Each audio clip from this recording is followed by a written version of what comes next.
네, 반갑습니다.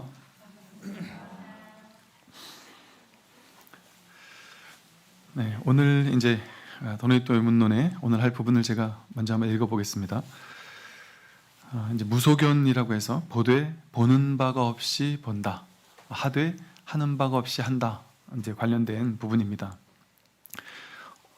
물어요. 이제 어떤 것이 보는 바가 없는 것입니까? 했더니 만약 남자나 여자 등 일체의 빛깔과 모습이 있는 대상을 바라보되 그 가운데에 좋아하고 싫어하는 생각, 증애심을 일으키지 아니하여 마치 보되 보지 않음과 같으면 이것이 곧 보는 바가 없는 것이다.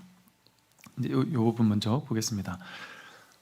불교에서는 보되 보는 바가 없이 본다, 무소견, 이래서 보는 바가 없다 이렇게 말해요. 그리고 듣되 듣는 바가 없어야 한다. 또 하되 함이 없이 한다. 근데 이제 이 말을 우리는 보통 보되 보는 바가 없어야 되는 거구나, 하되 하는 바가 없어야 하는구나, 그렇게 이제 내가 이것을 해야 하는 것으로 생각을 하는데, 본래가 해도 한 바가 있을 수가 없다라는 것이고요, 본래가 봐도 본 바가 있을 수도 없다, 우리의 어떤 자연스러운 상태를 얘기하는 거예요. 이게 이제 뭐냐 했더니, 어떤 게 보되 보는 바가 없는 거냐라고 했더니, 뭐 사람, 남자든 여자든 사람이든 뭐 대상이든 일체의 모든 대상들, 색, 빛깔과 모습을 지닌, 모양이 있고 빛깔이 있는 일체 모든 대상들, 이런 것이죠. 눈의 대상, 그러니까 색경이라고 하는 눈에 보이는 모든 것들을 우리가 보는데 우리가 괴로운 이유는 보는 바가 있어서 괴로운 거거든요. 그럼 괴롭지 않으려면 보되 보는 바가 없이 보면, 무소견할 수 있으면, 그러면 이제 괴로움이 있을 수 없다는 것이죠. 그래서 대상의 모양과 빛깔이 있는 모든 대상을 보되 그 가운데서, 보는 가운데서 좋아하고 싫어하는 생각, 증애심, 증오하거나 애착하거나, 양극단이죠. 좋아서 좋은데 너무 심한 거, 싫은데 너무 심한 거, 그렇게 보이는 대상을 우리는 보자마자 좋다거나 싫다는 분별을 일으킨단 말이죠. 그래서 좋다라고 분별한 것은 더 가지고 싶고, 싫다라고 분별한 것은 갖기 싫고 밀쳐내고 싶고, 거기서 이제 벗어나고 싶고, 이런 분별을 일으킨단 말이죠. 보는 것에도 이렇게 분별을 일으키고 듣는 것에도 분별을 일으킨다. 듣자마자 좋은 소리는 더 듣고 싶고, 칭찬도 더 듣고 싶고, 비난하는 건 듣기 싫고, 이런단 말이죠. 그래서 모든 대상을 딱 접촉하자마자 그것에 증애심을 일으킨다, 대상에. 이제 분별과 이제 그 시비 분별, 그리고 취사 간택심, 이것을 이제 여기서는 증애심이라고 불렀어요. 증애, 증오하거나 애착하거나, 그 양극단으로 분별해서 바라볼 때, 그때 이제 문제가 생긴다는 거죠. 그러니 보기는 보되, 대상을 보되 그 가운데에 좋아한다거나 싫어한다라는 생각을 일으키지 아니하여 마치 보되 보지 않음과 같으면 이것이 곧 보는 바가 없는 것이다, 그랬어요. 그러니까 이제 보되 보는 바가 없이 본다, 하되 하는 바가 없이 한다. 왜 이렇게 해야 될까요? 우리가 보는데 보는 바가 없이 보이는 대상에 과도하게 집착하거나 애착하거나 과도하게 싫어하거나 증오심을 일으키거나 이러지 말아야 되는 이유가 뭘까요? 그게 그 대상이 실제라서, 진실이라서, 정말 있는 것이라서, 그걸 내가 영원히 취할 수 있다면, 영원히 가질 수 있다면 그건 뭐 취해도 되겠죠. 그리고 실제 나를 해칠 만한, 내가 싫어할 만한, 바들바들 떨 만한 그런 실체적인 어떤 대상이라면 도망쳐도 되겠죠. 그런데 있는 이대로의 모든 것들은 그것이 실제가 있어서 드러나는 게 아니라는 것이죠. 이게 이제 연기법이죠. 연기즉 무아라고 하는데, 세상에 있다라고 여기는 모든 것들, 보여서 있는 것들, 이런 물질적인 색의 경계, 보여서 있다고 느끼는 것들, 그리고 들려서 있다고 느끼는 어떤 소리들, 그 모든 눈, 깊고 혐 뜻이 접촉하는 모든 색상형 미촉법이라는 내 밖에 있는 모든 것들, 그것들은 생사법이라는 특징을 지닌다는 거죠. 생겨나고 사라지는 것일 뿐이다. 인연이 모이면 생겨났다가 인연이 흩어지면 사라지고 그뿐이다. 그렇기 때문에 그것은 인연 따라 그냥 생겨날 뿐이지 실제여서 그것이 있는 게 아니란 말이죠. 제가 이제 늘 이 소리를 내는데, 이 소리가 이 인과 연이 이렇게 제가 손으로 이렇게 때려준다라는 화합을 이렇게 함과 동시에 소리라는, 인연 따라 소리라는 결과가 이렇게 임시로 드러났다가 바로 사라진단 말이죠. 이처럼 인연을 화합하면 모든 것은 있다라고 여겨진단 말이에요. 있다라고 여겨지는데, 인연이 다하면 그 있다고 여겨졌던 것들은 반드시 사라지죠. 그러니까 좀 전에 그 소리에 애착할 필요 없잖아요. 그 소리를 듣기 싫다고 막 증오심을 일으킬 필요 없잖아요. 근데 사람들은 어떤 특정한 소리는 더 듣고 싶고 어떤 특정한 소리는 듣기 싫다라고 이제 증오심을 일으킨단 말이죠. 근데 그 내가 증오심을 일으키던 그 대상은 아무것도 아닌 거예요. 이렇게 왔다 가는 거예요.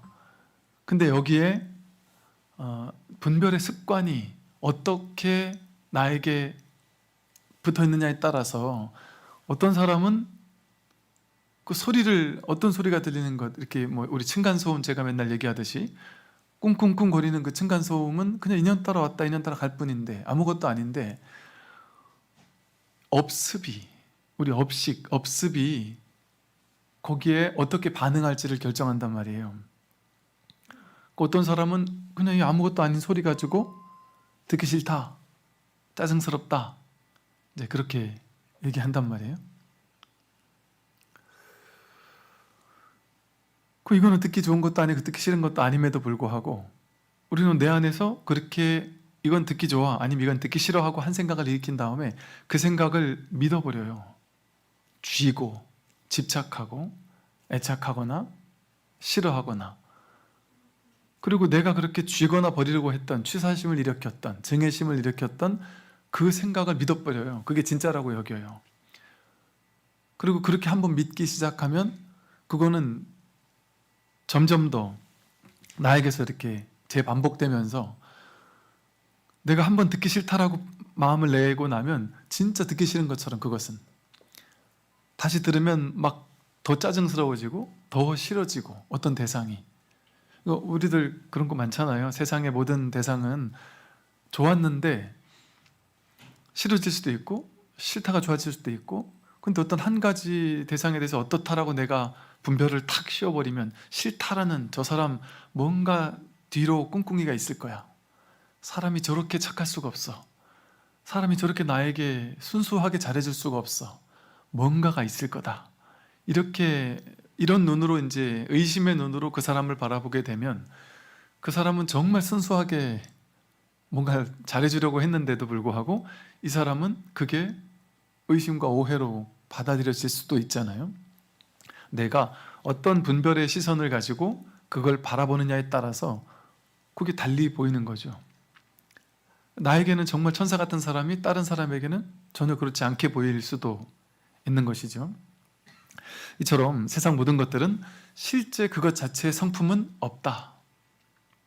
그런데 내가, 내 쪽에서 그냥 있는 그대로 생겼다 사라지고 생겼다 사라지는 모든 것들, 생사법, 생멸법이라고 이름 붙인, 생겨나고 사라지는 그냥 그저 그뿐인 모든 것들에다 대고 우리는 마땅히 분별을 해서 좋다거나 싫다라는 것을 실제화시킨단 말이에요.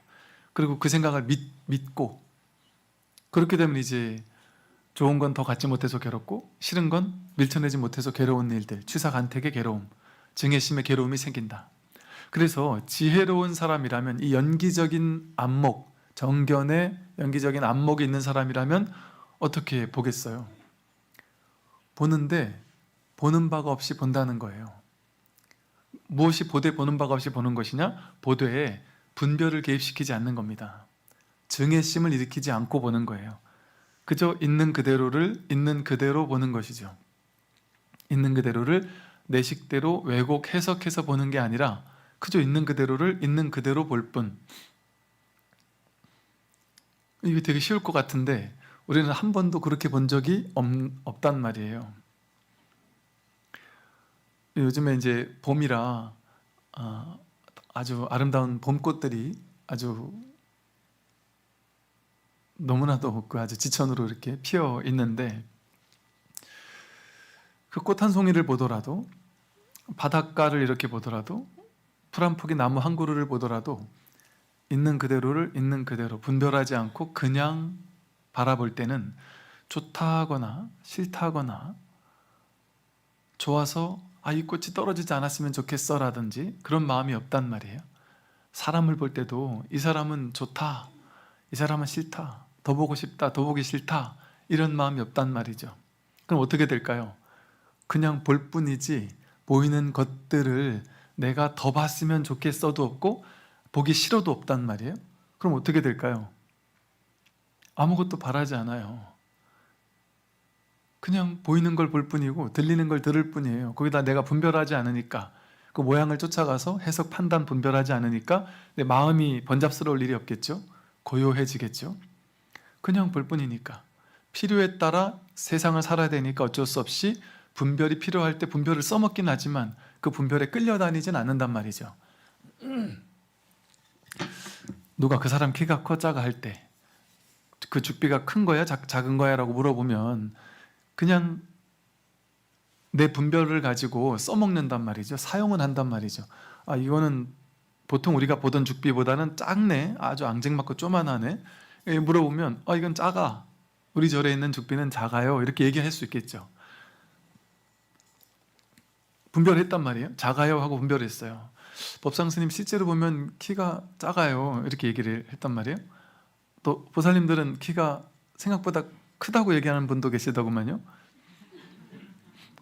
보살님들 키보다는 이제 크니까 뭐 그래 느꼈을 수도 있고, 또 이 옷 자체가 이 가사 이제 장삼이라는 것 자체가 이렇게 이렇게 원피스 같은 드레스로 이렇게 돼 있다 보니까 이게 좀 커 보이나 봐요. 또 크다고 느끼는 분도 계세요. 그리고 어떤 분은 생각보다 작으시네요 이러는 분도 계시고요. 또 어떤 분은 생각보다 되게 젊어 보이시네 하는 분도 계시지만, 또 어떤 분은 생각보다 머리가 조금 길면 이제 한참 하얘지셨다고 이렇게 보는 사람도 있단 말이죠. 다 달라요. 보이는 게 자신이 어떤 필터를 가지고 있냐에 따라서 있는 그대로를 있는 그대로 못 보고 자기식대로 분별해서 본단 말이에요. 근데 그것까지는 좋다. 분별하지 않을 수 없으니까. 그런데 그 분별을 믿을 필요는 없죠. 이게 작다라고 말할 수는 있어도 어떤 사람이 좋다거나 싫다라고 말해야 될 때는 말할 수 있겠죠. 친구들한테 야, 그 사람 어때? 물어보면 현실에서는 그 사람 어떤 사람 같아, 내가 보기엔 이러이러했던 것 같아, 이렇게 말해야 되겠죠. 그죠? 그러나 그거를 분별하지 않으면, 분별할 때는 분별하더라도 그 분별에 내가 끌려다니진 않는 거죠. 그래서 내가 싫다라고 느낀 사람이라도 과도하게 내가 밀쳐낼 필요도 없고, 좋다고 느끼는 사람이라도 과도하게 내가 애착해서 붙잡지 못해서 안달날 필요는 없단 말이죠. 봄꽃이 아무리 아름다워도 봄꽃이 가장 아름다울 때 항상 비가 내리고요. 가을 단풍이 가장 아름다울 때 비가 내리더라고요. 그동안 제가 이렇게 살다 보면서 이렇게 보니까 그걸 왜 알게 됐느냐 하면, 처음에 이 꽃과 나무와 자연의 아름다움에 제가 이렇게 딱 꽂혔을 때, 그때 봄이 오는 그 소식이 너무 저를 가슴 뛰게 하고 너무 아름답고 그걸 두고두고 너무너무 보고 싶은 거예요. 그걸 보고만 있어도 너무 좋으니까. 그런데 아쉬워서 더 보고 싶은데 여지없이 센 바람이 불거나 비가 내리거나 해서 후두둑 떨궈버리더라는 거죠. 가을이 올 때도 그렇고, 그처럼 아름다운 것들도 때가 되면 사라진단 말이에요. 근데 무소견, 보되 보는 바가 없이 보게 되면 그냥 아름다울 때는 그냥 아름다울 뿐이에요. 아름다움 그냥 있는 그대로 볼 뿐이에요. 이게 더 있으면 좋겠어, 비가 내리지 말아서 이걸 조금 더 오래 봤으면 좋겠어라는 생각이 없단 말이죠. 그냥 볼 뿐입니다. 떨어질 땐 떨어지는 그 꽃잎이 떨어지는 아름다움 속에 그냥 그걸 그냥 보고 있으면 된단 말이에요. 근데 이렇게 떨어지는 게 아쉽다 이런 마음을 낼 필요는, 그거는 분별하는 생각이란 말이죠. 이처럼 이렇게 무소견할 수 있으면 보되 보는 바가 없이 보게 되면 어떻게 되느냐, 내 인생에 보이는 모든 것들, 내 인생에 등장하는 들리는 모든 소리, 맛보는 모든 것들, 감촉 느끼는 모든 것들, 내 인생의 눈앞에 드러나는 모든 것들에 대해서 증애심을 일으키지 않아요. 증오하거나 싫어하거나 애착해서 너무 과도하게 좋아하거나 이러지 않고 그냥 볼 뿐이다. 그러니까 취하는 마음도 없고 버리는 마음도 없이 그냥 보니까 세상이 나에게 아무런 문제를 만들어내지 않는 거예요. 그냥 이뿐이지 이걸 내가 내 쪽에서 시비 거는 일이 없단 말이죠. 그러니까 어떻게 되느냐면 보이는 모든 것들을 그냥 봐요. 그냥 본다는 건 뭐예요? 그냥 허용해 준다는 거예요. 삶은 늘 허용되고 있잖아요. 늘 수용되고 있잖아요. 늘 그냥 완전히 그냥 이렇게 드러나 있어요. 완전히 그냥 100% 이렇게 삶이 내 앞에서 허용되고 있어요.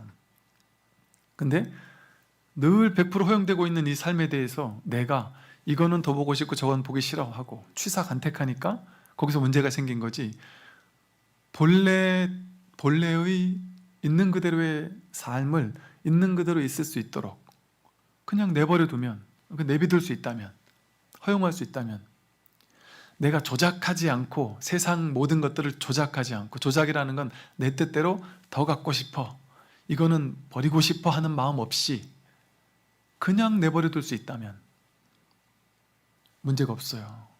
그냥 볼 뿐이지, 보되 보는 법 없이 볼 뿐이지, 듣되 듣는 법 없이 들을 뿐이지, 살되 사는 법 없이 그냥 살 뿐이지, 좋은 삶도 없고 나쁜 삶도 없습니다. 내 인생의 황금기 그런 게 따로 없어요. 내 분별이 젊었을 때는 황금기고 뭐 이런 식으로 분별하니까 황금기가 따로 있는 것 같지만 지금이 황금기예요. 항상 분별하지 않고 그냥 볼 수 있다면, 분별하는 거는 왔다 가는 거잖아요. 언제는 이걸 좋아할 수 있고 언제는 저걸 좋아할 수도 있거든요.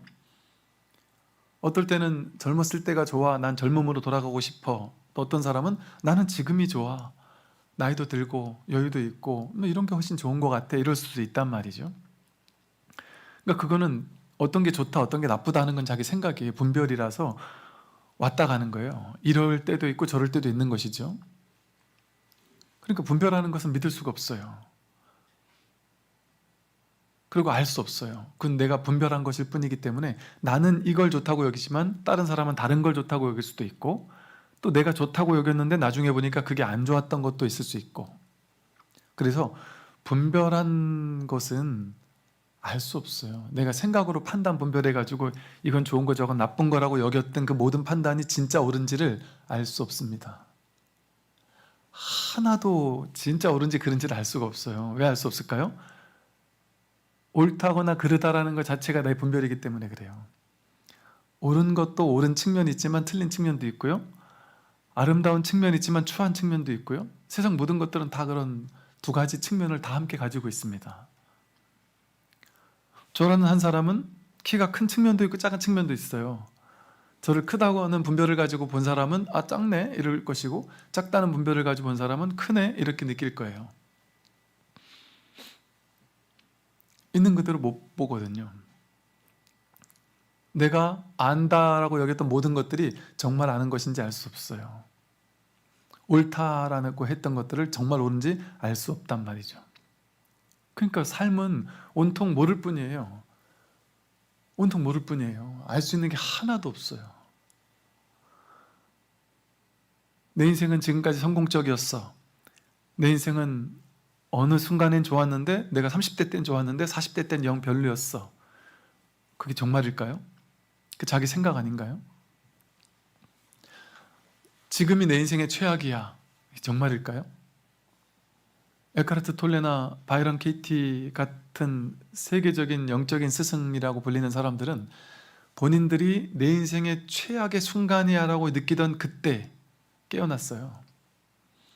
가장 최악의 우울증과 깊은 절망감 이런 것에 시달릴 때, 거기서 벗어나고 싶은데 벗어날 방법이 없을 때 그 절망감, 그 속에서 깨어났습니다. 깨달음이라는 사건이 일어났어요. 최악인 줄 알았는데 그게 가장 위대했던 깨달음을 탄생시켰단 말이죠. 어떻게 알 수 있겠어요? 승승장구하는 사람은 그때가 가장 행복하고 내 인생의 가장 아름다운 때라고 여기겠지만, 그냥 승승장구하는 사람이 가장 위태로울 때거든요, 사실은. 왜냐하면 승승장구하는 사람은 겸손함을 잃어버려요. 자기 우월감에 도취가 되기 쉽고요. 제가 옛날에 이제 군에 있을 때 모든 진급을 항상 첫 번째로, 한 번도 낙선되지 않고 첫 번째로 착착착착 장군까지 올라가신 분이 계셔요. 누가 봐도 그분은 정말 막 당당함을 넘어서서 뭐 시험 볼 때도 항상 1등을 했었고, 뭐든지 하여간 항상 최고의 자리에 있었단 말이에요. 그러니까 이게 당당한 걸 좀 넘어서서 딱 교만함이 느껴지더라고요. 본인은 그걸 모르죠.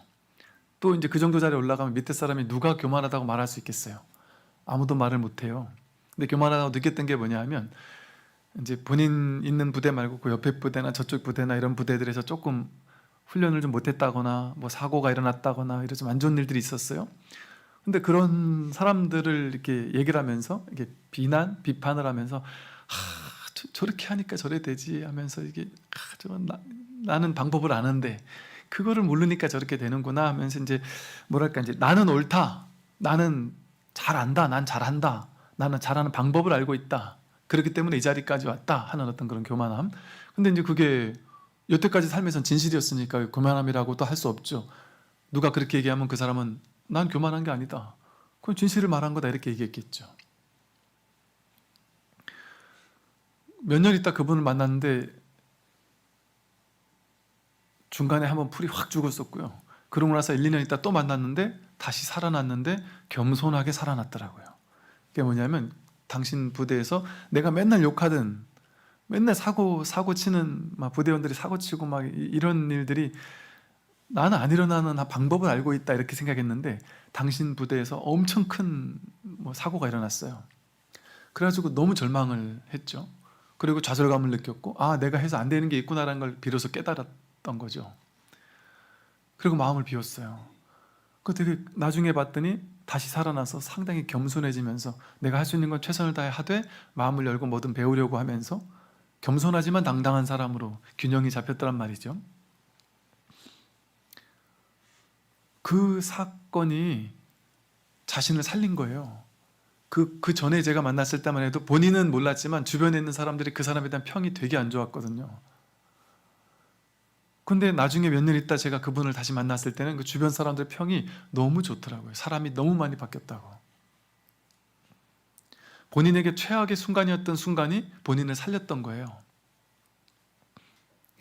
그러니 우리는 어떻게 내 인생의 최악의 순간이다, 가장 좋은 순간이다라는 걸 알 수 있을까요? 내가 그렇게 판단한 것일 뿐이지 알 수 없습니다. 삶은 그래서 생각으로 파악할 수 없는 불가사의한 신비예요. 내 머리로 알 수 있는 게 하나도 없습니다. 세상의 모든 것들을.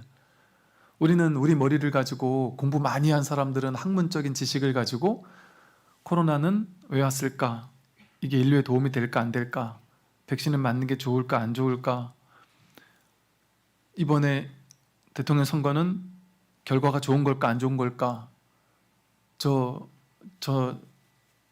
러시아는 왜 이렇게 전쟁을 일으켰을까? 이런 온갖 사회적인 현상들, 정치적인 현상들, 수많은 사회적인 일들이 있잖아요. 그걸 가지고 우리가 우리식대로 판단하고 분별하고 대화하고 이야기 나누고 그 속에서 그 분별 가운데 좀 더 좋은 세상을 만들기 위해 최선을 다해 노력하는 것, 좋단 말이죠. 그것을 해야죠, 당연히. 그걸 가지고 우리는 직업생활도 하고 공부도 하고 돈도 벌고 또 세상에 기여하고 세상에 어떤 내 식대로 보탬을 줄 수 있으니까 현상 세계로 봤을 땐 그걸 해야죠. 좋은 일이죠. 적극적으로 사회 현상에 들어가서 다 해야죠. 분별을 다 해야 됩니다.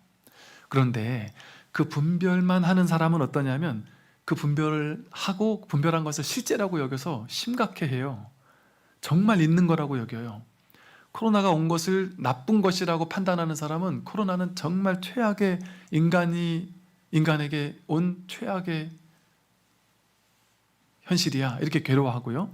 또 판단 분별하는 사람은요, 백신은 죽어도 맞으면 안 돼, 절대 맞으면 안 된다라는 분별을 믿고요. 또 어떤 사람은 맞아야 돼라는 분별을 믿고요. 근데 이걸 그냥 자기 식대로 믿는 것까진 좋은데 이것만이 절대 옳아, 맞는 것만이 옳아, 아니면 안 맞는 것만이 옳아, 코로나가 있는 게 좋은 일, 있는 게 절대 아주 나쁜 현실이야, 그건 나쁘다고 할 수 없어. 이런 식으로 모든 사회 현상에 대해서 내가 옳다라는 걸 쥐고, 저 사람은 틀렸고 나는 옳다라는 걸 쥐게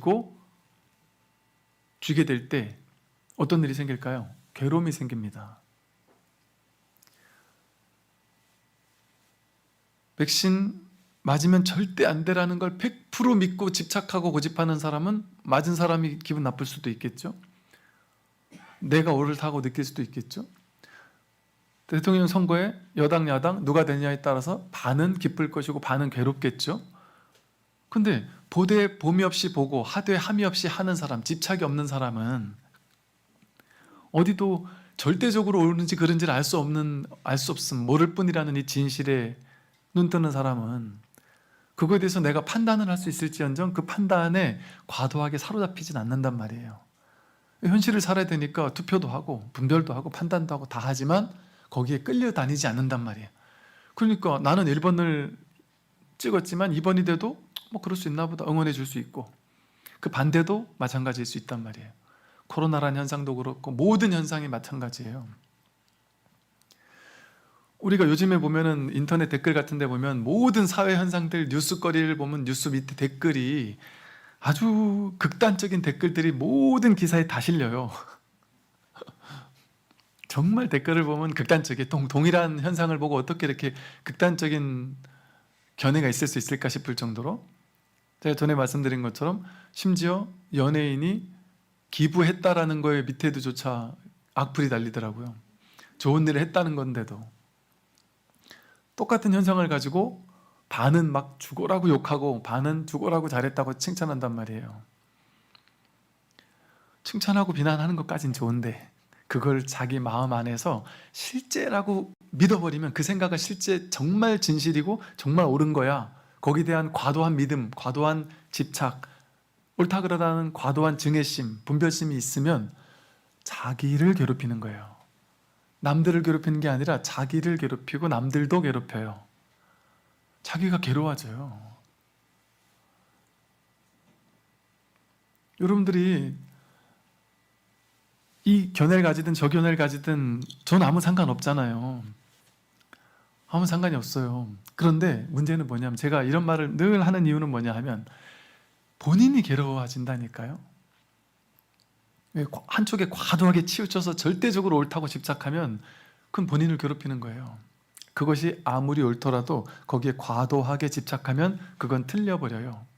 아무리 옳은 것도 저 사람은 틀렸다고 생각하는데 내가 이건 옳기 때문에 너를 위해, 넌 나중에 알게 될 거야 하면서 너를 위해 하면서 강요하잖아요. 그럼 그 사람은 그게 싫어요. 여러분들 생각에는 스님 법문 듣는 게 너무 좋아, 그래가지고 아들, 딸, 초등학교, 중학교, 대학교밖에 안 됐는데 스님 법문 이런 것도 싫고 난 종교도 싫은데 그냥 끌고 와서 좋으니까 들어 이러면 그건 그 아이에게 폭력이에요, 폭력. 그래서 제가 약간 옛날에 그랬던 적이 있어요. 내가 저 아이에게 폭력을 가하고 있구나. 그 부모님들이 데리고 온 거예요.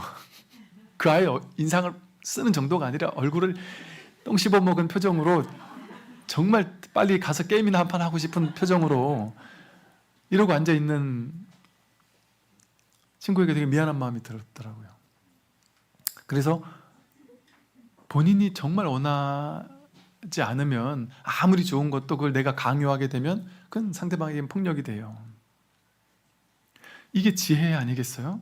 너무 간단하고 단순한 지혜예요. 이 불교에, 제가 맨날 이런 얘기만 하잖아요. 이게 불교의 핵심이에요. 이것만 되면 괴로움이 사라진다니까요. 왜? 모든 괴로움은 여기서 생기니까. 이 취사간택심, 증애심에서 생기니까. 내가 옳다라는 집착, 착각, 내가 맞다라는 집착, 착각, 모를 뿐이라는 걸 몰라요. 우리는 안다고 여기는 거예요. 나는 안다, 나는 옳다. 이게 어리석은 생각이에요. 나는 확실히 알아, 나는 정말 똑똑해. 이게 가장 어리석은 생각이에요. 나는 너희들보다 나는 확실히 더 잘한다. 이런 거 알 수 없습니다. 그러니까 이 정치를 봐도 그렇지 않나요? 이게 보수 진보가 있어요. 보수가 정권을 잡았다가, 우리나라는 항상 그렇죠. 보수가 잡았다가 나중에 해보니까 이게 아닌 것 같아. 그래서 또 진보를 뽑아줘요. 진보 뽑았다가 한 몇 년 지나보니까 또 아닌 것 같아. 그럼 또 다시 계속 왔다 갔다 한단 말이에요. 그러면서 계속 속아가요. 계속 왔다 갔다 한단 말이에요. 그게 제가 봤을 때는 좋은 모습이에요. 현상으로 봤을 때는 왔다 갔다 하는 게. 그런데 이제 제가 왔다 갔다 하는 걸 문제 삼는 것이 아니라 왔다 갔다 할 수도 있단 말이에요. 근데 어느 한쪽이 절대 맞다고 생각하면 그 사람은 5년은 행복했다가 5년은 괴롭고 5년은 행복했다 5년은 괴롭고 그럴 거야 아마 평생. 근데 삶에 지혜가 있으면 이 사람이 잡든 저 사람이 잡든 응원하고 뭐 좀 비난할 건 비난하고 이럴 수는 있지만 내가 막 괴로워 죽겠지는 않단 말이죠. 괴로워 죽겠지는 않은 거죠.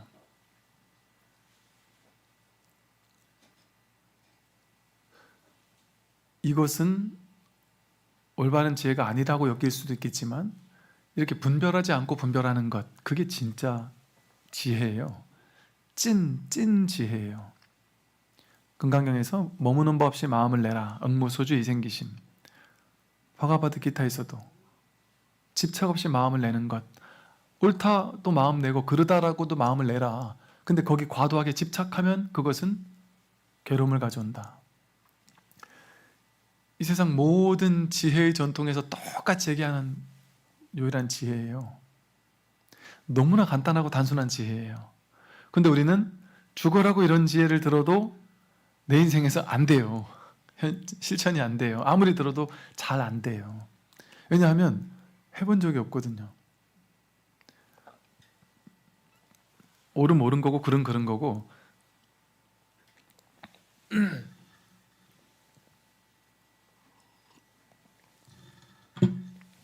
이건 이거고 저건 저거지. 저 사람은 저렇게 줏대가 없어 이렇게 생각한단 말이에요. 이거냐 저거냐 확실한 뭔가 자기만의 생각이 딱 있어야 된다고 여기고 또 자기만의 생각이 명확한 사람들은 또 열광해요. 왜? 그 편들끼리만 열광해요. 다른 편들은 싫어하고. 근데 우리 편들끼리만 열광하는 그거는 적을 만들어요. 그 싫어하는 사람들. 적을 만드는 게 나쁘다라는 얘기가 아니라 마음을 열지 못하니까 내가 가능성이 사라져요. 원래 우리는 내가 집중해서 보는 부분, 요 하나를 집중해서 보게 되면 나머지는 사라져버려요. 안 보여요. 내가 이게 옳다라고 여기면 이게 옳다라는 걸 뒷받침해 줄 만한 증거들이 곳곳에서 눈에 띄고 이것이 옳다라고 하는데 동조하는 많은 사람들이 내 주변에 모여들고 그런가 하면 이 사람의 의식 속에 이 반대의 얘기를 하는 사람은 아예 안 나타나요. 아예 나타나도 이 사람이 알아서 걸러요. 저건 틀렸다 하고. 이게 인지협착이라 그러잖아요. 딱 하나로 딱 사로잡히면 전체를 보는 시야가 확 닫혀버려요. 그러니까 제한적인 지혜밖에, 제한적인 진실밖에 못 봅니다.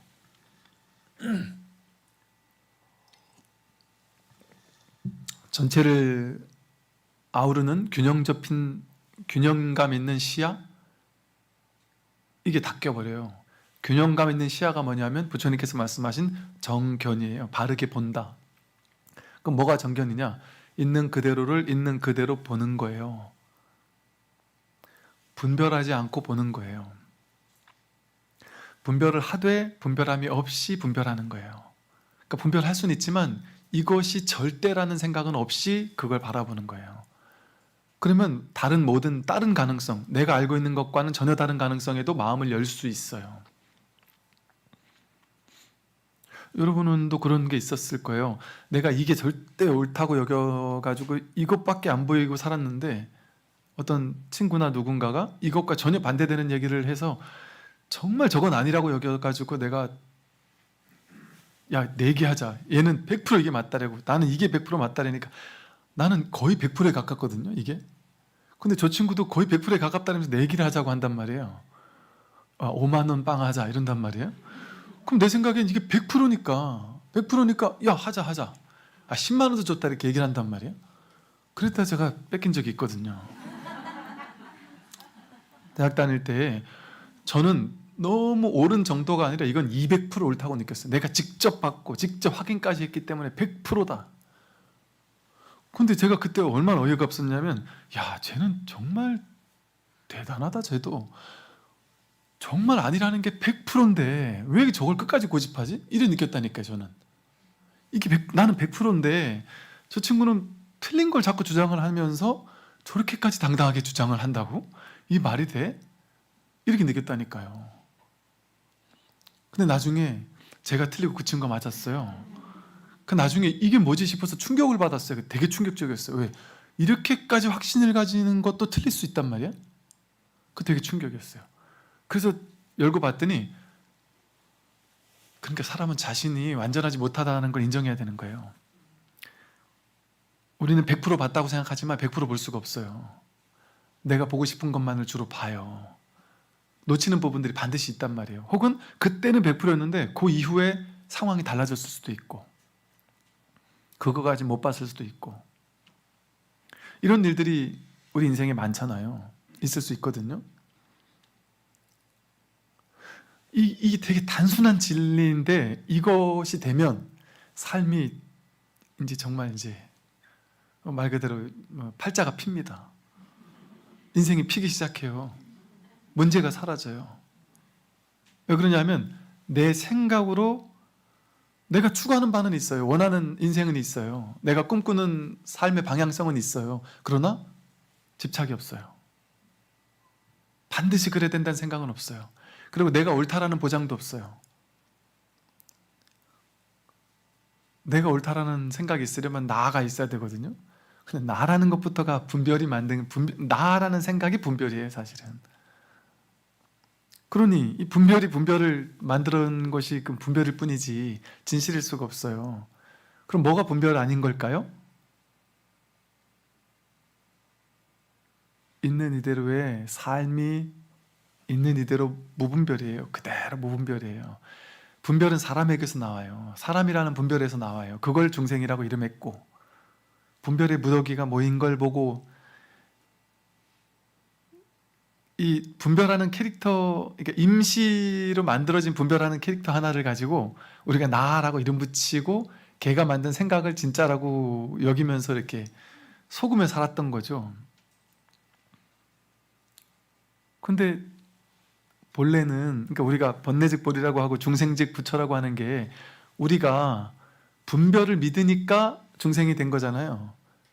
근데 우리의 삶은 지금 이대로 부처라고 제가 늘 하잖아요. 하늘, 구름, 달, 풀 한 포기, 나무 한 그루, 봄이 오면 꽃이 피는 이 소식, 우리가 배가 고프면 밥을 찾고 늘 숨을 쉬고 있고 배부르면 싸고 졸리면 자고 이게 그대로 진리의 소식이에요. 완전히 진리의 작용이에요. 전체 작용. 이 온 우주 법계가 운행되는 모든 움직임이 전부 다 진리의 작용이에요. 아무 문제가 없습니다. 그러니까 삶은 이대로 완전하다고 한 거예요. 분별하지 않으면 문제가 없다고 하는 거예요. 나를 기준으로 하니까 나에게 도움되는 게 좋은 거고 나에게 도움 안 되는 게 나쁜 거라는 착각이 생긴 거예요. 나가 있으니까 내 나라가 있으니까 우리나라에 도움되는 것, 도움 안 되는 것 이걸 기준으로 선악을 나눈단 말이에요.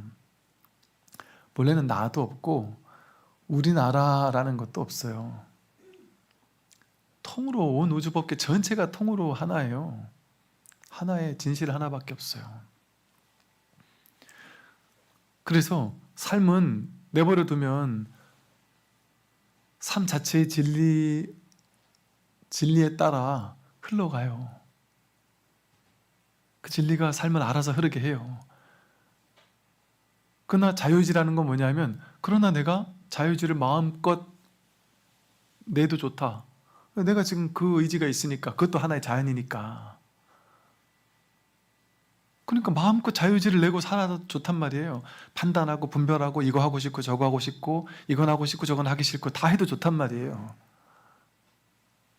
그것만이 절대란 생각만 없이, 이거 안 되면 절대 안 되는 생각만 없이 이것도 하고 저것도 하고 다 한단 말이에요. 그러면 이제 이때부터 논리가 되기 시작해요. 삶이 놀이가 돼요.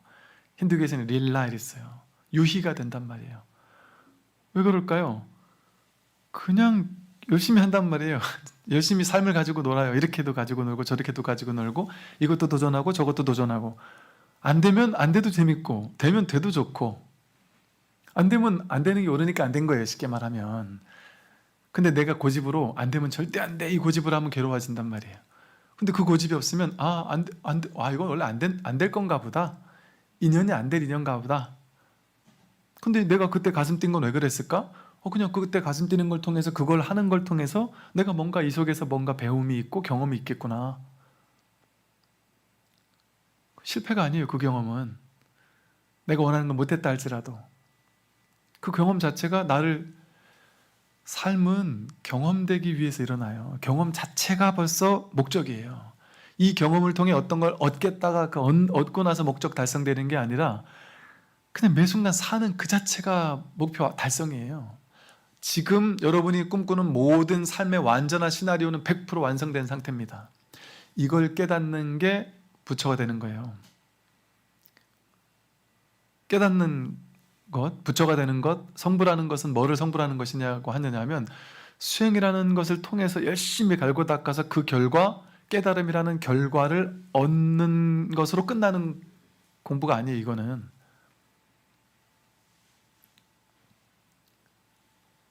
추구할 것이 없었구나라는 사실에 눈 뜨는 거예요. 지금 이대로 본래 부처였구나라는 사실에 눈 뜰 뿐이에요, 그죠? 추구할 일이 사라지는 게 공부가 끝나는 거예요. 부처가 돼야 돼 하고 달려가던 마음이 사라져버리는 거, 그게 이 공부의 완성이거든요. 이미 완성되어 있구나라는 사실에 눈 뜨는 거예요. 이게 진실이란 말이에요. 이거를 불교에서만 얘기하는 게 아니죠. 모든 사상, 철학, 종교 다양한 곳에서 다 이 얘기를 해요. 그러니까 이걸 어떻게 하면 실천할 수 있느냐? 즉 삶이 곧 진실이라는 얘기잖아요. 청목보리 제법실상.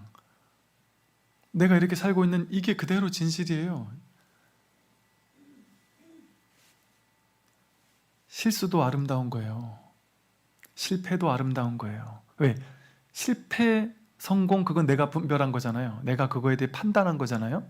진실은 뭐예요? 내가 실패라고 이름 붙인 그것을 내가 경험한 것으로서 완성된 거예요. 그 경험은. 그러니 그 실패라는 사건이 일어나는 동안에는 뭐가 필요한 거냐 하면, 실패라고 이름 붙였던 그 경험을 지금 내가 감당해 주는 것이 가장 아름다운 거예요. 그러니까 그 경험을 그저 경험하고 있는 거예요. 그 상황 속에 그냥 존재하는 거예요. 그것과 같이 있어주는 것, 그것을 통해 내가 이렇게 살아있음이 확인된단 말이에요. 근데 우리는 그거를 통해 이렇게 경험하고 있는, 존재하고 있는, 그것을 보고 있는, 듣고 있는, 느끼고 있는, 작용하고 있는 그 있음에 집중하지 않고, 그것이 좋은 거냐 나쁜 거냐, 이게 나한테 도움되는 거냐 안 되는 거냐, 이건 옳은 거냐 틀린 거냐, 이거에만 관심을 기울이고 살았잖아요. 그런데 이 경험이라는 건 뭐예요? 맨 느낌으로 그냥 그것을 경험해 주는 것, 그것을 살아주는 것, 그게 목표라니까요. 그거는 100% 완성이잖아요.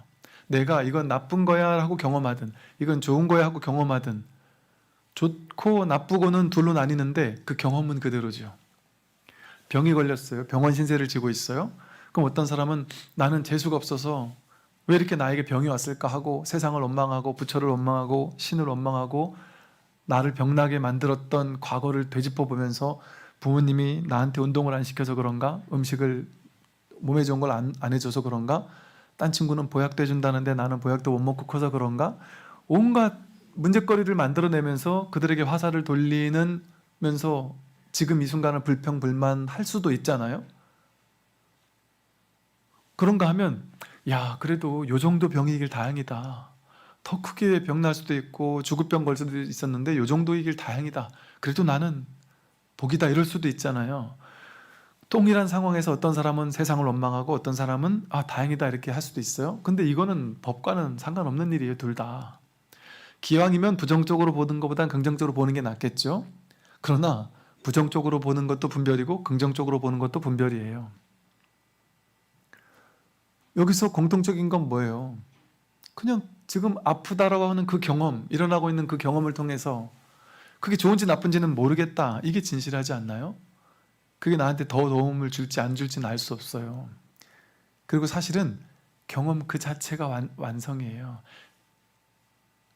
뭐 이런 식의 얘기가 있잖아요. 옛날 그 힌두교 전통이라든지 뉴에이지 전통에서는 우리가 본래 다 부처인데 왜 우리가 중생의 꿈을 꾸고 있는 거죠?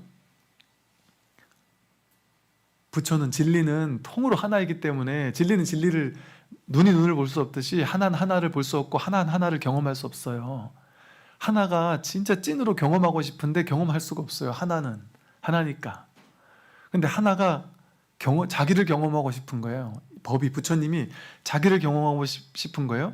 근데 자기를 경험할 방법이 없어요. 하나는 하나를 알 수 없으니까. 그럴 방법은 딱 하나밖에 없어요. 나를 둘로 쪼개야 돼요. 하나밖에 없을 땐 좋은 것도 없고 나쁜 것도 없어요. 근데 이걸 내가 더 생생하게 경험하고 싶으면 나를 둘로 쪼개서 좋은 놈, 나쁜 놈을 만들어야 돼요. 왜냐하면 둘로 쪼개면 연기적으로 좋은 놈이 생기면 반드시 나쁜 놈도 생겨요. 상대적으로. 나쁜 놈이 없으면 좋은 놈도 없어요. 온통 하나일 때는 그건 좋은 것도 아니고 나쁜 것도 아니거든요. 근데 나를 분화시켜서 좋은 놈을 만들어버리면 반드시 나쁜 놈이 생겨요. 착함을 만들어버리면 악함이 생기고요. 크다를 만들면 작다가 생기고요. 남자를 만들면 여자가 생기고요. 이게 다 상대적으로 일어난 모든 것이 이 연기적으로 일어난 양극단의 상대는 그래서 둘이 아니에요. 하나, 본래 하나예요.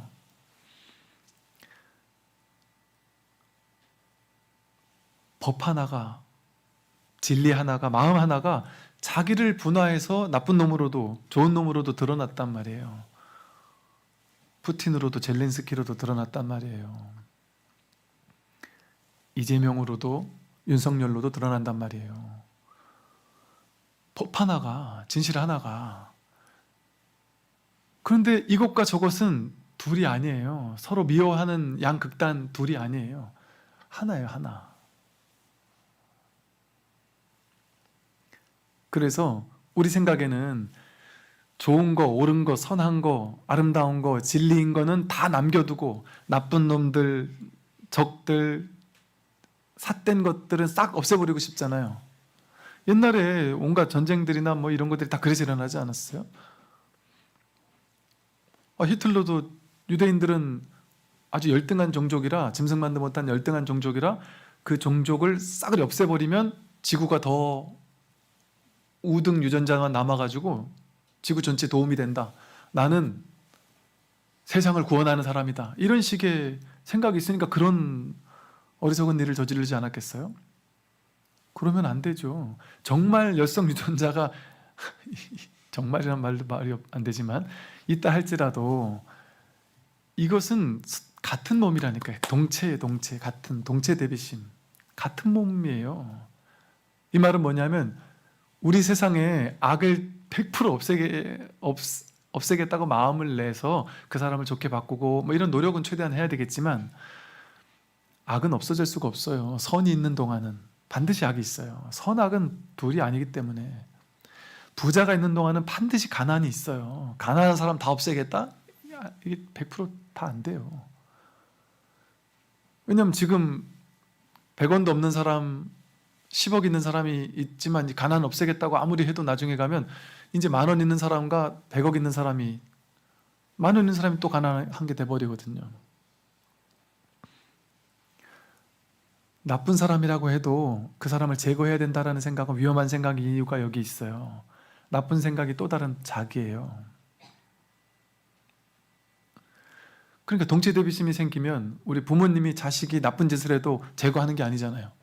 나쁜 짓을 해도 어떻게든 얘를 어떻게든 내가 내 자식이니까 가슴 아프잖아요. 가슴 아파하면서 측은한 마음으로 어떻게 하면 이 아이를 도울 수 있을까? 내가 그동안 이 아이를 왜 이렇게까지 힘들게 했을까? 반성하면서 이 아이를 어떻게든 좋게 발전시키려고 노력하잖아요. 이 동체 대비심이 생기게 되면 저절로 지혜가 생겨지요. 싫은 거라고도 과도하게 미워하지 않게 돼요. 아무리 최악의 적이라고 해서 없애려고 하지 않는단 말이에요. 그러니까 인류 역사에 가장 어떤 어리석었던 것들이 스스로 지금 반성하고 있는 것들이 뭐 종교 전쟁 같은 거죠. 내 종교가 옳기 때문에 저 종교는 틀렸기 때문에 싹 쓸어 없애버려야 된다. 그게 하나님께 위대한 영광을 돌려드리는 일이라고 생각했단 말이에요. 그 하나님을 제대로 몰랐던 거예요. 진짜 하나님인지 몰랐던 거예요. 하나님에게는 내가 사랑하는 민족이 따로 있지 않단 말이에요. 그런 선민 사상이 전체 통으로 하나란 통으로 다 내 자식인 거예요. 이스라엘인들만 내 자식이 아니고 전체가 다 구원하는 거지. 하나님이 이스라엘 사람만 구원한다는 게 말이 되겠어요? 통으로 모두를 구원하는 거예요. 나쁜 놈 좋은 놈 할 것 없이.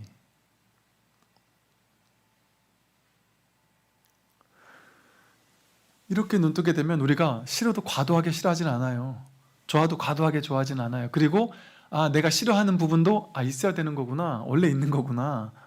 그게 내 마음에서 나왔구나. 내 마음에 좋은 것을 집착하는 데서 싫은 것을 미워하는 마음도 나오거든요. 근데 내가 좋아해도 과도하지 않고 싫어해도 과도하지 않으면 미워도 미워서 죽을 사람은 없어져요. 좋아도 좋아서 죽을 일이 없어지면 미워서 죽을 일도 없어져요. 그러니까 여여해지는 거예요. 좋다 나쁘다가 이렇게 막 좋아서 죽겠고 싫어서 죽겠고 이런 일들이 극단으로 펼쳐지는 게 아니라 그냥 여여해져요, 삶이. 이제 극단이 사라진단 말이에요. 그러니까 중도적으로 산단 말이죠. 그러니까 좋아하는 사람도 과도하게 좋아하지 않아요. 그냥 흐뭇하게 좋아하는 거지. 싫어하는 사람도 과도하게 막 죽도록 미워하지 않아요. 그 사람도 불쌍한 사람이지. 그 사람을 구제해 줄 때 내가 구제되거든요.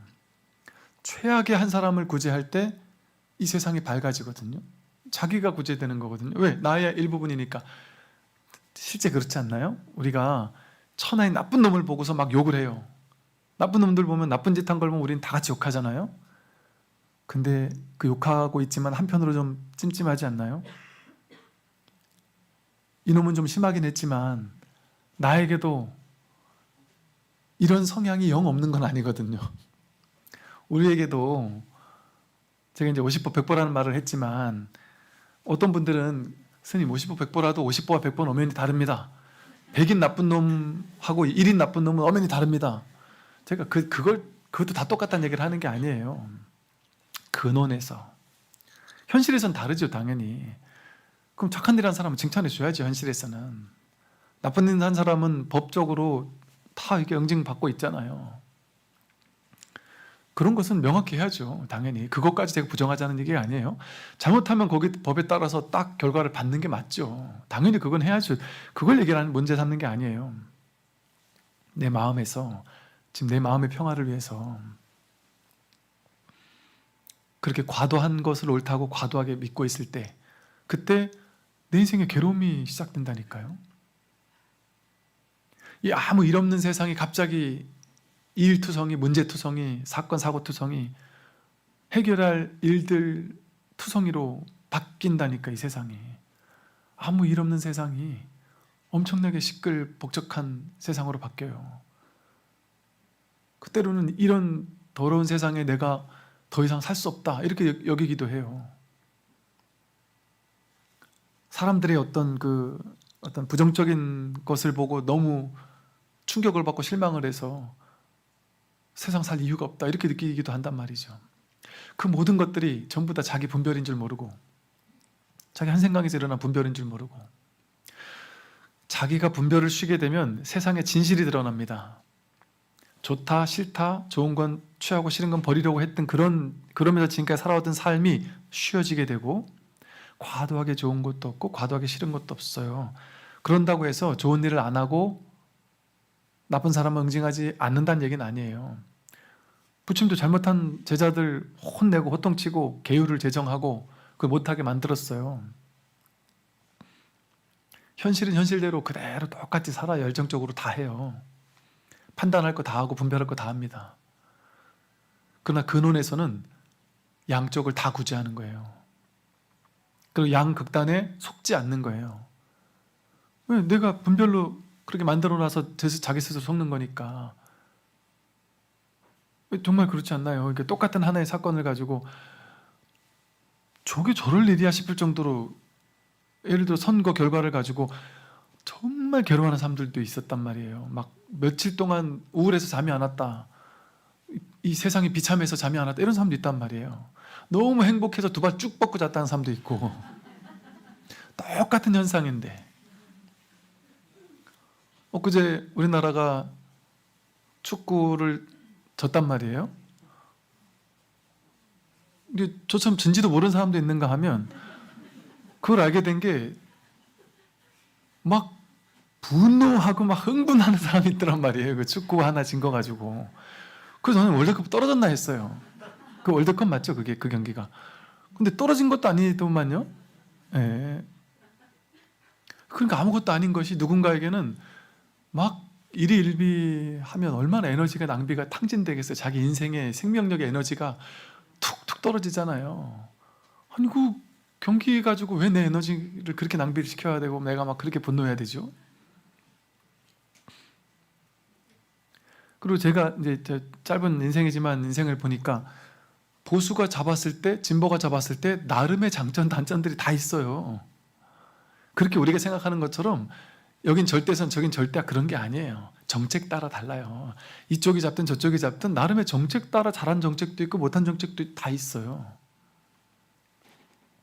그리고 지금은 더욱더 이 세상이 완전 달라지잖아요. 옛날에는 진보면 진보, 보수면 보수 딱 나뉘었잖아요.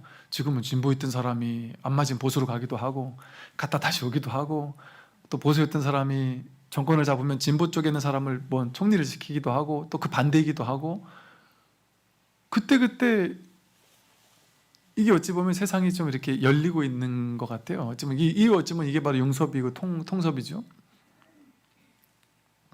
그런 이제 둘로 나누는 이런 분별의 구조가 점차 사라져요. 점차 사라질 수밖에 없어요. 이게 이제 모든 분야가 다 그래요. 세상에 모든 분야가. 옛날에 분별의 시대에서는 분별만이 전부였거든요. 분별에서 옳고 그른 걸 나눠놓고 옳은 걸 선택하는 게 전부였단 말이에요. 세상 모든 것을 바라볼 때. 근데 이제 그게 아니구나. 옳은 것도 절대적으로 옳은 건 없고 그런 것도 절대적으로 틀린 건 없구나 라는 것에 깨어있는, 정치적인 정도가 아니라 지혜에 입각한 정도. 내가 어느 견해를 가지더라도 저쪽에도 마음을 열고 저쪽에도 마음을 열고, 마음을 활짝 열고 볼 수 있는, 있는 그대로 볼 수 있는 열린 지혜, 이런 것들이 생겨난단 말이죠. 막 그것까진 갈 것도 없이 자기네 인생에서 그렇게 해야 된단 말이죠. 그럼 내 인생에서 어떻게 해야 그것이 가능해지느냐? 지금 100% 드러나 있어요. 그 지혜의 삶이 완전히 드러나 있습니다. 다만 내가 분별하지만 않으면 삶은 펼쳐지는 이대로 진실이에요. 분별하지 않으면. 열심히 이것도 하고 저것도 하고 열심히 다 하세요. 다 하는데 될 수도 있고 안 될 수도 있어요. 왜? 삶은 진리로서 벌어질 거니까. 내 뜻대로 벌어지는 게 삶이 아니라 진리 뜻대로 벌어져요. 인연 따라 벌어질 건 벌어지고 안 벌어질 건 안 벌어진단 말이에요. 인연법, 연기법에 따라서. 그 중중무진의 연기를 어떻게 우리가 알 수 있어요? 몰라요. 어떻게 될지, 뭐가 옳은지 그런지도 몰라요.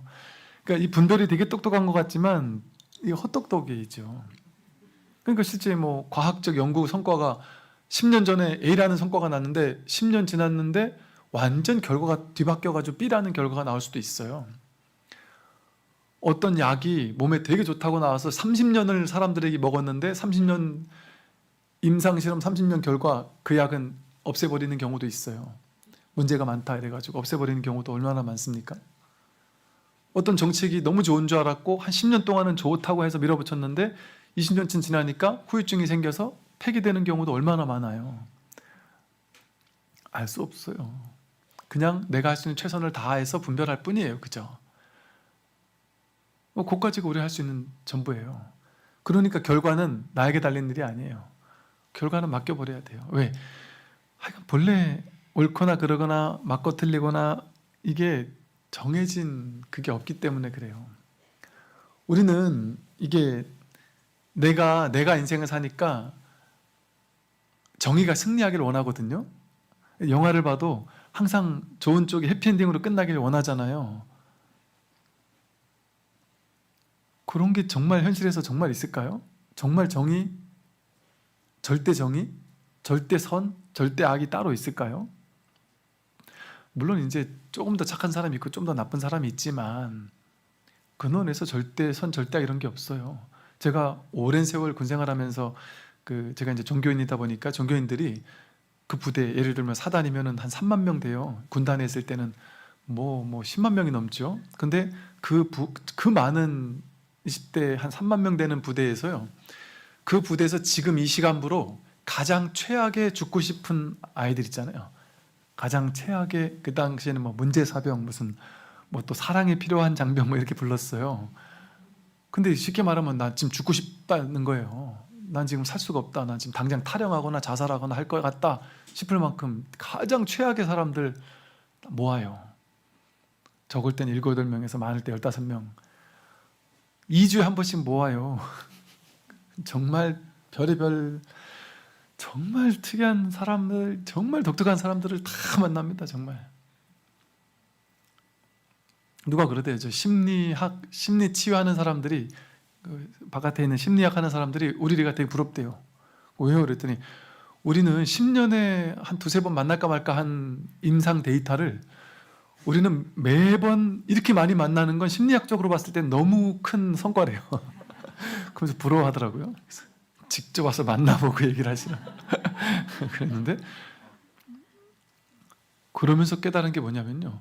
정말 최악의 나쁜 친구도 있고요. 사회에서 사건, 사고 많이 저지른 사람도 있고, 심각하게 뉴스에 나올 만큼 정말 나쁜 짓 했던 친구들도 만나고요. 별의별 사람들 다 만나거든요. 그런데 그렇게 나쁜 짓을 하고 그렇게 했던 친구들과 이렇게 대화를 나누면요. 이 친구들이 어쨌든 이제 종교인들한테는 마음을 열잖아요. 그 속내를 얘기해요. 대부분 다 얘기해요. 시크해가지고 절대 입 하나 안 열 것 같은 친구들 있잖아요. 그런 친구들도 처음에는 안 하다가 한두 번 이렇게 만나보고 좀 마음을 열 수 있겠구나 싶은 마음이 들면 마음을 다 열어요. 거의 다 열더라고요. 근데 마음을 열고 얘기를 할 때 보면 정말 안쓰럽고 측은하고 불쌍하고 이 사람도 그러고 싶어 그랬던 게 아니구나. 거기에 대한 죄의식도 있고 죄책감도 있고 너무 스스로 자신 너무 싫고 변하고 싶고 그런데 그 가능성이 없다고 느꼈던 거예요. 왜? 지금까지 살아왔던 주변 환경, 부모님이든 여태까지 살았던 주변 환경이 다 최악이었다 보니까 자기가 그런 상황 속에 노출될 수밖에 없었던 거예요. 내가 바뀌려고 해도 주변에서 도와주지 않고 심지어 더 나쁘게, 더 악랄하게 안 바뀌도록 하는 사람만 주변에 많고 나도 바뀌고 싶다. 나도 진정으로 참여하고 싶다. 100이면 100 다 그래요. 제가 그거를 너무 안쓰럽게 이렇게 생각하니까 또 주변에서는 또 저한테 뭐라 하냐면 스님, 속지 마세요. 그때 연극이에요. 이렇게 얘기하는 사람도 있지만 제가 느끼기에는 처음에 뭐 일부러 연극하는 경우도 있을 수 있겠죠. 왜냐하면 좀 내가 좀 문제가 많다 이렇게 얘기를 하고 하면 저 중간에 전역을 시켜줬어요.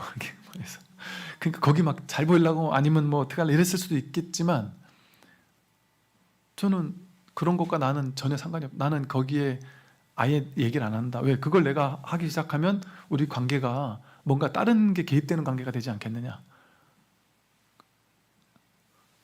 그러면서 있는 그대로 만나보니 내면이 정말 나쁜 사람은 없구나 이런 느낌이 들더라고요. 당연히 그럴 수밖에 없는 것이 이게 또 다른 우리거든요. 또 다른 부처거든요. 부처의 한 측면이거든요. 그리고 가장 최악이었던 사람조차 내 마음에 있는 아주 나쁜 생각들이 뻥튀기 된 정도예요. 우리도 그런 나쁜 생각 살면서 한 번도 안 해봤겠어요? 해본다니까요. 제가 정말 이렇게 좋아하던 친구, 착한 친구인데 그 친구 군에 제가 옛날에 입대한다 해서 제가 데려다 줄 때가 있었어요. 같이 입대 문 앞에까지 데려다 주는데 가는 길에 그 친구를 했다 그랬잖아요. 야, 지금 우리나라가 전쟁이 나든지 폭탄이 터지든지 폭우가 와가지고 막 그냥 도시가 다 쓸려 내려가든지, 그래서 내가 입대가 갑자기 취소되거나 한 몇 달 연기했으면 좋겠다. 야, 니같이 멀쩡하고 진짜 어디 가서도 잘할 만한 그런 애가 그런 생각을 해? 그냥 그때 깜짝 놀랐거든요. 누구나. 그리고 심지어는 가다가 사고 좀 안 나냐? 사고 좀 안 나냐? 이러더라니까요. 사고가 나서라도 병원 신세 져서라도 안 가고 싶대요. 그래서 제가 야, 진짜 그렇게 군대 가기 싫구나. 저는 그 경험이 없으니까. 저는 이제 군종 장교로 갔으니까 우리는 입대하는 날 목사님, 신부님, 스님들이 우르르 이렇게 모이는데 완전 뭐 잔치하듯이 막 이 교회 저 교회 이 성당 저 절에서 어떤 데는 막 봉고차 한 대 막 신도님들이 와가지고 막 신부님 이러면서 잘하시고 나오라고 응원해주고, 그러면서 되게 그냥 재밌게 들어가서 살았었죠. 근데 그렇게 누구나 자기가 최악의 순간이 되면 삿된 생각 안 해봅니까? 솔직히 다 하죠. 저도 하고 다 하죠. 다 해본 적 기억이 있단 말이에요, 우리 옛날에. 그게 상황이 만들어지면 그 부분이 뻥튀기 된다니까요. 누구나. 우리가 착해가지고 나쁜 짓 안 하는 게 아니에요. 전쟁 나보세요. 전쟁 범죄 저지른 사람 보세요. 나쁜 놈이라면 안 저지르나요? 전쟁 나면은 인간의 원초적인 그게 다 나온다니까요. 하다못해 이게 우리 TV 같은 데서 연구할 때 상황극을 만들어 놓는단 말이에요. 여기를 예를 들어 이런 게 있었다 그러죠. 상황극으로 A라는 그룹은 너희들은 교도관이야. B라는 그룹은 너희들은 여기 있는 범죄자들이야. 상황극을 시킨 거예요. 그냥 한 일주일 상황극을 시켰는데 이게 2, 3일 만에 접었대요. 얘네들은 진짜처럼 행동하고 이 사람들은 진짜처럼 이 사람들을 막 때리고 막 이게 하고 하는 게 너무 리얼하고 너무 거기 몰입해가지고 하더라는 거예요. 그래서 그거를 중간에 멈췄다 그래요. 옛날에 뭐죠? 이렇게 TV에 이렇게 무슨 짝 같은 이런 거 나오는 거 보면 이 사람들이 평소에는 막 콧대 세고 뭐 이런 사람들일 수 있는데 거기 들어가 있으면 왠지 그 상황에 확 몰입이 되잖아요. 확 몰입이 돼가지고 막 그냥 난 이렇게 누굴 사랑하는 사람이 아닌데 이러면서 거기서 확 몰입이 된단 말이에요. 사람은 뭐든지 상황을 만들어 놓으면 그렇게 돼버려요. 어떤 분들이 그 나이를 한 20년 더 먹었다고 생각하면서 그 상황극을 이렇게 하도록 이렇게 하거나 그런 상황을 만들어 가지고 옛날 몇십 년 전 상황을 세트장을 만들어 가지고 그곳에서 그 나이가 됐다고 생각하면서 연극을 시켰더니 그렇게 나이가 늙어가더라는 거죠. 그렇게 되거든요. 아무리 착한 사람도 나쁜 상황을 만들어서 거기다 넣어놔 보세요.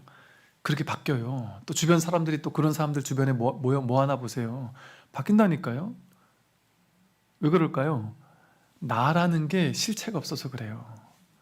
나라는 게 나는 착한 사람이라는 실체가 있을 것 같잖아요. 아니에요. 그러고 싶거든요, 우리도. 나라는 사람은 좀 뛰어난 사람이고 싶어요. 나는 특별히 훌륭한 사람이고 싶고. 저도 어릴 때 나는 특출난 사람이고 싶었어요. 나는 특별히 어떤 이 공부 쪽에 탁월한 사람이라는 그 감이 저를 막 되게 들뜨게 하고 이 공부를 더 열심히 하고 그게 있었거든요. 그래서 수행을 하면 할수록 그게 증명되는 것 같아서 너무 기뻤어요. 역시 나는 일반인들과는 다르구나. 나는 공부에 좀 뭔가 소질이 있는 사람이구나 하는 영적인 우월감 같은 것을 느끼면서 되게 기뻤어요. 한동안. 그런데 그게 무너지면서 그런 게 아니었구나. 영적으로 우월한 사람이 있다? 그런 거 없습니다. 그런 게 있다면 100%다 구족돼 있어요. 100% 다. 나라는 자아가 위대해지길 바라잖아요. 나라는 자아가 깨닫기를 바라잖아요. 그런 일은 없습니다. 없어요. 깨닫고자 하는 나라는, 위대해지고 싶은 나라는 자아가 사라지는 거지. 그게 진짜 위대해지는 거지. 자기라는 개성이 없습니다. 근데 착한 사람이라는 개성이 어떻게 있겠어요? 위대한 사람이라는 개성이 어떻게 있겠어요? 그건 인연 따라 그러한 역할을 부여받은 거예요. 그거 내 거가 아니에요. 그러니까 나는 착하거나 나쁜 놈일 수가 없습니다. 착한 놈도 분별이고 나쁜 놈도 분별일 뿐이에요. 진짜는 착하든 나쁘든 그 모든 것을 보는, 분별하지 않고 그냥 보는, 분별하되 보되 보는 바가 없이 보는, 이게 진짜거든요. 내가 성격 나쁠 때도 나쁜 나를 지켜보고 있는 내가 있었어요. 성격 좋게 성격이 바뀌었는데도 성격 좋은 나를 또 이렇게 지켜보는 내가 있어요. 성격은 왔다 가지만 그 나라는 존재 자체? 그건 늘 있단 말이에요. 그게 진짜 자기지. 그건 모양이 아니야. 이 몸 안에 들어있는 것 아니에요. 몸 바깥에 있는 것도 아니고 안팎이 아니게 하나로 툭 튀어서 허공처럼 있는 것이지. 있다 없다라고도 할 수 없는 것이지. 그래서 자기가 인생을 성공적으로 살겠다? 불가능한 소망입니다. 그런 자기가 사라지는 것이 진짜거든요. 그래서 나를 우월하게 만들겠다? 이런 생각이 이제 작은 생각이에요. 아주 부족한 생각이에요. 그렇게 되지가 않아요. 그 자기가 사라지는 게 이제 진짜 공부죠. 그러니까 마찬가지예요. 나를 막 우월하게 만들겠다라는 생각도 없고 누군가를 나쁜 놈으로 몰아붙이거나 누군가를 아주 미워하는 마음도 없어요. 전부 다 나인데 어떻게 누구를 좋아하고 싫어하고 할 수 있겠어요. 그래서 그 있는 그들의 통찰을 하게 되고 그렇게 되면 그저 볼 뿐이에요. 그냥 그저 행할 뿐이에요. 인생을 그저 살 뿐이에요. 직한 바대로 할 뿐이에요. 그냥 배고프면 먹을 뿐이고 직장 가면 일할 뿐이고 자식 뒷바라지 할 뿐이고 내가 해야 할 일을 열심히 할 뿐이고 내가 하고 싶은 거 있으면 그걸 할 뿐이고 그러나 결과는 나에게 달린 일이 아니에요. 나라고 할 만한 게 따로 없기 때문에. 그러니까 삶은 완성이죠. 그러니까 그냥 허용하는 거예요. 삶이 통째로 벌어지도록 허용하는 거예요. 그냥 허용한 채 마른 통나무가 물 위를 떠가듯이 이 삶이라는 어떤 도도한 흐름을 그냥 흘러가는 거예요. 내가 흘러가는 것도 아니에요. 내가 어떻게 사는지 이제 알았어. 그렇게 하는 게 아니란 말이에요. 그런 내가 있는 게 아니다. 그렇게 살게 되면 내가 당장 추구하거나 기대하거나 바라거나 원하는 게 없잖아요. 그러니까 지금 여기서 사는 거예요. 지금 여기서 그냥 이렇게 사는 거예요. 성공하기 위한 추구가 놓아져요. 지금 이미 성공이니까. 매 순간순간의 이 경험이 성공이니까. 그러니까 무엇이든 막 박진감 넘치게 해요. 생각이 주인이 되는 게 아니라 그냥 가슴이 시키는 대로 그냥 하고 싶은 거 하면서 인연 따라 응하면서 살아요. 이렇게도 살고 저렇게도 살고 딱히 이래야 된다, 딱히 저래야 된다라는 고정된 게 없어요. 물 흐르듯이 살아요. 그리고 이제 보통 우리들이 이제 괴로운 것이 무슨 뭐 공황장애니 이런 것들이 많이 오는 경우들이 연예인분들에게 많이 오는 이유가 뭐냐면요. 연예인들은 사람들의 시선을 신경 쓰고 사는 사람들이잖아요. 사람들의 시선을 신경 쓰니까 저 사람이 나를 어떻게 볼까? 댓글을 보다 보니까 내 욕이 있단 말이에요. 그런 걸 보고서는 저 사람이 나를 욕하지 않을까? 이런단 말이죠. 누군가가 나를 욕하고 있지 않을까? 이러다 나중에 잘못되는 거 아니야? 뭐 이런 온갖 생각들. 근데 그게 연예인들만 그런 게 아니죠. 그게 일반인들도 그게 점점점 커질 수가 있어요. 이를테면 내가 미래에 병이 나면 어쩌지? 아파지면 어쩌지? 내가 실패하면 어쩌지? 뭐 내가 예를 들어 그러니까 무슨 코인이니 주식 같은 거 투자하는 사람들도 그럴 수 있을 거예요. 그게 엄청 클 것 같아요. 왜냐하면 이거 날리면 어쩌지 이러다가 이런 생각들. 그러니까 그런 수많은 미래에 대한 막연한 두려움, 그 두려움이 어떻게 생긴 거예요? 자기 생각이 만든 두려움이죠. 100%잖아요. 항상 그 두려움이 나를 엄습해올 때가 있단 말이에요. 그래서 어떤 분들은 눈 뜨자마자 아무 이유 없이 그냥 괴로워 죽을 것 같다는 얘기를 하는 사람도 있어요. 그 생각이 너무 나를 집어삼킬 때. 근데 그 생각할 땐 괴로워요. 그런데 그 생각해서 괴로울 때 있잖아요. 내가 다음 주에, 한 달 뒤에, 두 달 뒤에, 1년 뒤에 어떤 일이 생기면 어쩌지? 누가 나를 욕하면 어쩌지? 이런 온갖 두려움이 생길 때 문득 딱 눈앞으로 돌아보세요. 그 생각을 잠깐 내려놓고 진짜 있는 지금 눈앞에 진짜 호흡이 들어오고 나가는 따스한 햇살, 바람이 살랑살랑 불어와서 내 뺨을 스치는 여기 그냥 지금 있는 이 경험, 여기로 돌아와 보세요. 그게 진짜였냔 말이죠. 그 생각이 만들어낸 허상이었잖아요. 분별이 만들어낸 가짜 두려움이었잖아요. 가짜였잖아요. 이게 너무 과도해지면 어떤 거사님께서 이게 한 20년 가까이 두려움이 오다 보니까 이게 지금 이제 약간 정신병리적인 증상이 너무 심해져서 이 건강염려증 내지는 이제 죽음 공포증, 그게 너무 두려워서 하루하루 살 수가 없을 정도로 괴로워지신 분이 계셔요. 그래서 매일같이 병원 가서 매일 며칠에 한 번씩 계속 병원을 가서 좋다고 주저하고 결론이 나는데도 계속 간다는 거예요. 그렇게 될 수 있어요. 왜? 그게 뭐 때문에 그래요? 생각을 믿어서 그래요.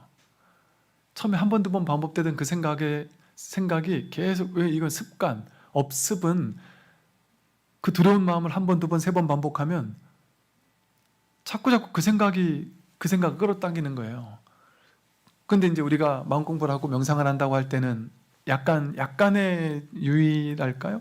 약간의 마음을 써본다면, 방법 아닌 방법을 써본다면, 그런 생각이 일어날 때마다 그 생각을 탁 알아차리고는, 또 이 생각이, 분별이 만드는 환상의 가짜에 내가 힘을 주고 놀아놨구나 하고 깨달으면 돼요. 알면 돼요. 그냥 통찰하면 돼요.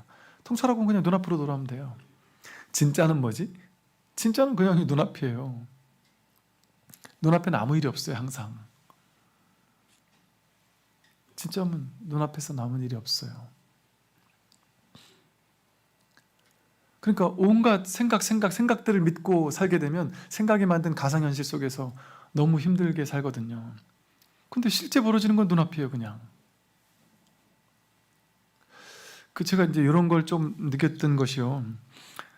저는 사실은 별로 그 생각을 못하고 살았는데, 이제 사람들을 만나니까, 그러니까 제가 아는 도반 스님들을 만나고, 또 뭐 옛날 같이 있었던, 뭐 군에 있었던 스님들도 만나고, 이 스님 저 스님 만나면서 제가 조금 약간 좀 당황스러웠던, 뭐지? 했던 적이 있어요. 저는 이렇게 일요일날 여기 법회하고, 우리 금요일날 아카데미하고, 일요일날 법회하고, 월요일날 진흥원 법회하고, 격주 화요일날 BTM 법회하고, 그리고 그게 다예요. 그리고 남은 시간에 이제 그냥 산책도 하고, 산에도 가고, 꽃도 보러 가고, 또 운동도 하고, 공부도 하고, 책도 보고, 여유 있게 그냥 살거든요. 그러니까 시간으로 따지면 한 4시간, 5시간, 6시간밖에 안 되잖아요, 일주일에. 그냥 그뿐이거든요. 제 눈앞에는 항상 그 작은 그냥 문 하나가 있는 거예요. 그냥 제 눈앞에는 창문을 열면 맨날 하루도 안 쉬고 맨날 뛰어노는, 방방을 타고 뛰어노는 아이들이 있을 뿐이고, 하늘을 보면 푸른 하늘이 있을 뿐이에요. 그냥. 그런데 이 오랜 이제 도반들이나 아는 분들을 만날 때마다 한두 명이 그런 게 아니라 꽤 여러 사람이 볼 때마다 그런 얘기를 해요. 이제 뭐 TV도 나오고 뭐 진흥원에도 하고 뭐 이것저것 많이 하면 너무 바쁘지 않느냐, 그러다가 몸 다치지 않느냐, 또는 그렇게 되면은 또 심지어 어떤 이제 저를 아는, 그러니까 뭐 또 어떤 스님들은 스님 뭐 안 그렇게 계시겠지만 너무 많이 이렇게 막 알려지시게 되면 또 막 시끄러운 일들도 많아질 거예요. 그리고 막 너무 알려지면은 막 뭐 이런 식으로 막 약간 과장 이렇게 하면서 또 이게 너무 과하게 또 유명해지면 안 돼요. 또 뭐 큰일 나요. 뭐 이런 얘기에서부터 저를 위해서 막 걱정해 주시는 거예요. 그러니까 뭐 그분들의 얘기를 들으면 막 그냥 이렇게 걱정이 많이 되시나 보죠. 그래서 그분들이 그렇게 막 얘기를 하면 그래요? 그러니까 이게 이제 그 생각을 쫓아가면 번거로운 일들이 있을 수 있잖아요. 근데 실제 눈앞에서는 무슨 일이 있느냐? 눈앞에서는 그냥 똑같이 법회하는 것밖에 없어요. 특히나 지금은 또 이제 오히려 BTN 촬영할 때도 그 서울에는 절에서 하잖아요. 그러니까 절에 가서 법회하는 마음, 그 느낌이고, 그러니까 이제 그러면서 제가 느낀 그거예요. 이러다 보면 이런 것에 대해서 부풀려질 수밖에 없겠구나.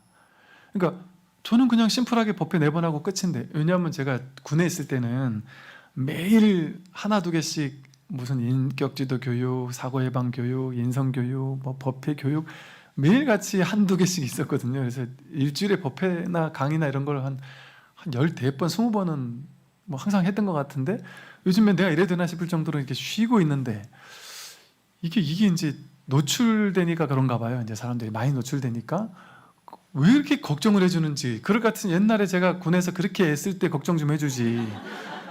그때가 훨씬 힘들었는데, 그때는 밥도 제대로 못 먹고 전방에 이렇게 그냥 알아서 밥 해 먹어야 되니까 그때가 더 힘들었는데 왜 이렇게 지금 많이 걱정을 해주는가, 이게 좀 신기하더라고요. 그걸 가만히 보니까 이게 현실 눈앞이 문제가 아니라 이 포장되는 것들, 이렇게 모양 드러나는 거, 이걸 가지고 이제 온갖 생각으로 또 이렇게 해석하고 이게 많은 문제를 만들어내는구나, 이런 느낌이 들더라고요. 그러면서 이제 제가 연예인들도 이런 것 때문에 막 이런 저런 거를 막 생각으로 막 생각할 것 같아요. 그런데 연예인들이 실제 삶은 어떻겠어요? 그렇게 화려한 연예인이겠어요? 실제 집에 가면 부부인데 탑스타예요. 집에 가면 어떻게 해야 되겠어요? 그냥 밥하고 빨래하고 애 키우는 거죠. 뭐 그냥 평범한 하루이지 않겠어요? 물론 그 사람들은 뭐 누가 와서 밥도 해주고 청소도 해주겠죠. 청소해주더라도 그걸 그렇게만 할 수 있나요?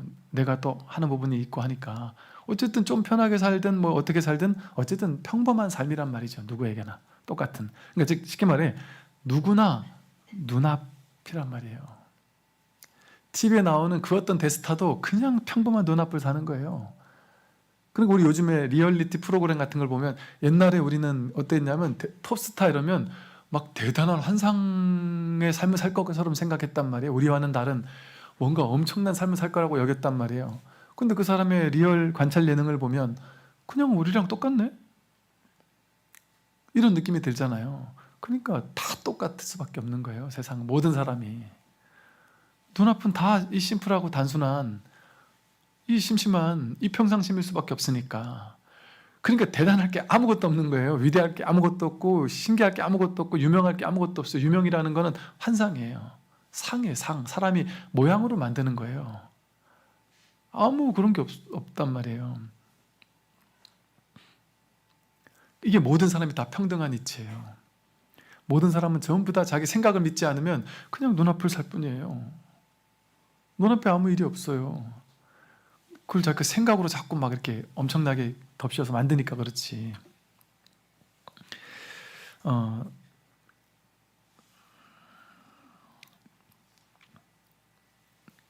오늘 여기까지 하겠습니다. 네. 제가 이게 또 너무 길게 하니까 좀 힘드시겠